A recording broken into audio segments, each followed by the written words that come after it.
गौरी की शादी एक बड़े घर के लड़के यानी कि राजेश के साथ होती है। राजेश की 4 बहनें हैं और सभी अपने भाई पर जान छिड़कती है। अरे पापा, ये राजेश के लिए कैसी छोटी सी हिट की लड़की ब्याह लाए आप? हम लोगों का भाई तो राजकुमार है, उसके लिए तो कोई राजकुमारी होनी चाहिए थी। गौरी को ननद की बात बुरी लगती है और वो रोने लगती है। अरे क्यों गला फाड़ रही है? क्या गलत बोल दिया मेरी बेटी ने? इकलौता बेटा है हमारा, समझी? वो तो तेरे ससुर हाँ कराए थे, वरना मैं तो ना करवाती तेरी शादी अपने हीरे जैसे बेटे से।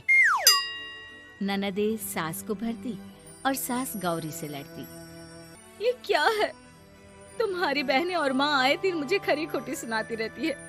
क्यों नहीं बोलते उन लोगों को कुछ? अरे क्या बोलूं? अब उन लोगों का इकलौता भाई और बेटा होना, तो वो लोग थोड़े इमोशनल है मुझे लेकर, समझा करो ना। और कौन सा वो लोग रोज आते हैं ससुराल से? माना एक साथ नहीं आती, लेकिन रोज कोई ना कोई तो खड़ा ही रहता है ना। खैर, जैसे तैसे कुछ साल गुजरते हैं। गौरी एक प्यारे से बेटी की माँ बनती है। सुनिए, हर बात पर ससुर जी से पैसा मांगना ठीक नहीं लगता। आप कोई काम क्यों नहीं करते हैं? काम तो मैंने कभी किया ही नहीं गौरी। पापा के पास इतना पैसा है कि मुझे जरूरत ही नहीं पड़ी। लेकिन कहते हैं ना, हर दिन एक सा नहीं होता। गौरी के ससुर की मृत्यु हो जाती है और घर में गरीबी छा जाती है। गौरी ननद को फोन करती है। दीदी, अब जीजा जी को बोलकर इन्हें कहीं नौकरी दिलवा दो ना। घर चलाना मुश्किल हो रहा है। माँ जी की भी तबीयत खराब रहती है। दवाई का खर्चा और मुन्ने की पढ़ाई का खर्चा काफी है। कुछ मदद मिल जाएगी दीदी। देखो गौरी, तुम तो जानती हो मेरे खुद के 3 बच्चे हैं, तो ये मत सोचना कि बात घुमा कर बोलोगी तो मैं कुछ मदद कर दूंगी। अब पति तुम्हारा है, सास तुम्हारी है, तो करना तो तुमको ही है ना। हम भी तो निभा रहे हैं। खैर, बोल दूंगी इनको। गौरी समझ जाती है।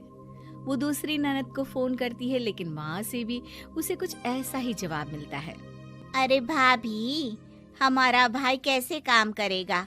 वो तो राजकुमार है। बस आप जरा माँ का ख्याल रखो, उन्हें कोई तकलीफ मत होने देना। बाकी करते हैं बात आराम से।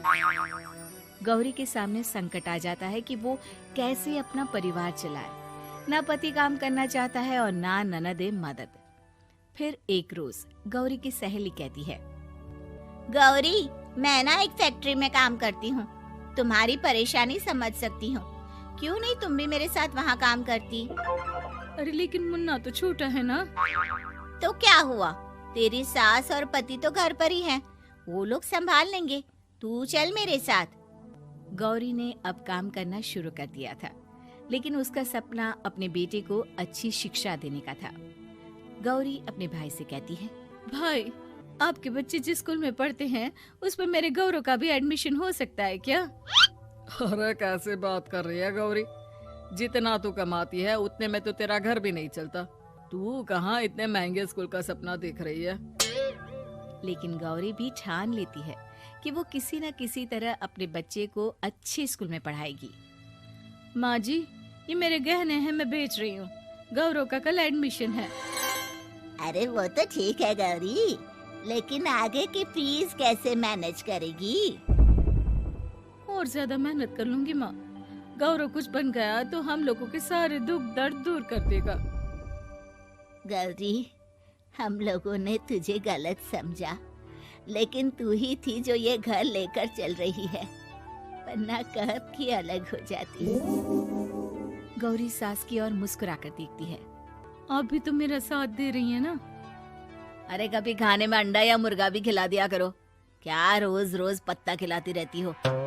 अरे शर्म तो आती नहीं, सारा दिन बहू काम करके पैसे लाती है, खुद तो कुछ करता नहीं, ऊपर से मुर्गा खाना है इसको। गौरी अपना घर चलाने के लिए तो पर्याप्त पैसे कमा लेती है, लेकिन बेटे के महंगे स्कूल, कोचिंग और उसकी डिमांड पूरी करने के लिए उसे लोगों से पैसे उधार लेने पड़ते।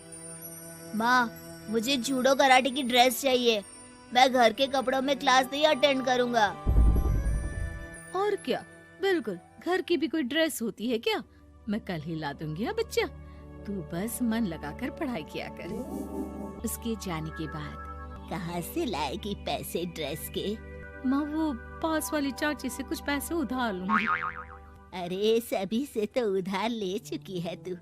कर्जा इतना चढ़ा लिया है कि पूरा जीवन भी कमाएगी तो उतार नहीं पाएगी।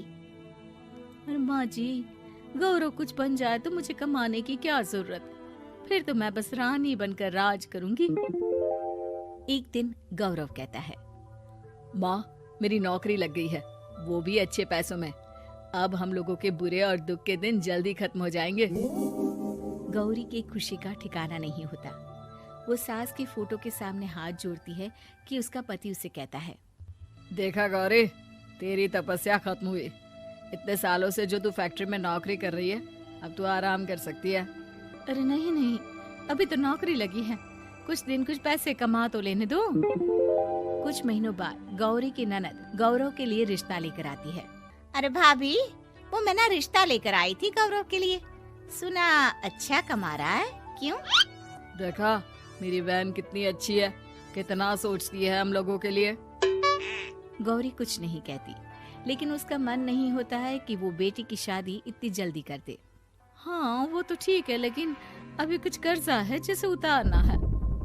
तो क्या हो गया, शादी के बाद भी उतार लेगा। कम से कम एक लड़की आ जाएगी तो आराम रहेगा। गौरी लोगों के प्रेशर में आकर बेटे की शादी कर देती है और शादी के बाद एक दिन जब अपनी फैक्ट्री में जाती है, मैनेजर साहब, कैसे इस फैक्ट्री में 22 साल काम कर लिया पता ही नहीं चला। अब तो बेटा सेटल हो चुका है, नौकरी की जरूरत नहीं है। लेकिन आप सभी का शुक्रिया। गौरी बहन, बहुत मेहनत की तुमने जीवन में, अब भगवान कोई मुश्किल ना दे। गौरी घर आती है, लेकिन दरवाजे के बाहर से ही उसे बहू और बेटे की आवाज सुनाई देती है।